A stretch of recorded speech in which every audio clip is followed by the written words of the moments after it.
খবরদার, বিবির সাথে এমন আচরণ করবেন না।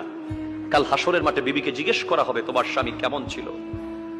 বিবির কথা মতো সিদ্ধান্ত হবে আপনি জান্নাতে যাবেন না জাহান্নামে যাবেন। বিবিকে সেই পাওয়ার দেবেন কে? আরো জোরে বলেন কে? বিবিকে মহব্বত করার দায়িত্ব দিয়েছে আল্লাহ আপনাকে, ঠিক কিনা বলেন?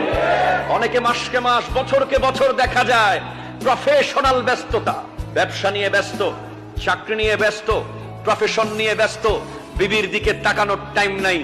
আসে শুধু বিবির কাছে রান্না কি হইছে দেখার জন্য। খাবার ঠিক মতো হইলেই সে সারাদিন ব্যবসা নিয়ে আছে, চাকরি নিয়ে আছে, বিজনেস নিয়ে আছে। বাসায় আসার পরেও বিবির সাথে কথা বলার তার টাইম নাই। ঘন্টার পর ঘন্টা মোবাইল ফোন নিয়ে ব্যস্ত, বিবির দিকে তাকানোর টাইম নাই। ওই মহিলা, ওই নারী আপনার স্ত্রী, তার সমস্ত ইচ্ছা আকাঙ্ক্ষা আপনার মাঝে এসে পূরণ করবে। সুতরাং আপনার উচিত হবে বিবির জন্য প্রতিদিন কিছুক্ষণ টাইম ব্যবহার করা, বের করে নেওয়া, বিবির মনের দুঃখ শোনা। আমার নবী বিদায় হজের ভাষণে বলেছেন, নারীদের ব্যাপারে তোমরা সতর্ক থাকবে। তারা তোমার কাছে এমনি আসে নাই, কালিমা পড়ে এসেছে। তুমি কালিমা পড়েছো বলে সে তোমার বিবি হয়েছে। আল্লাহর কালিমাকে সাক্ষী রেখে তুমি তাকে বিবি বানিয়েছো। তার খাবার দেওয়ার দায়িত্ব তোমার, তার ভরণ পোষণ দেওয়ার দায়িত্ব তোমার, তাকে অন্ন বস্ত্র বাসস্থান নিশ্চিত করার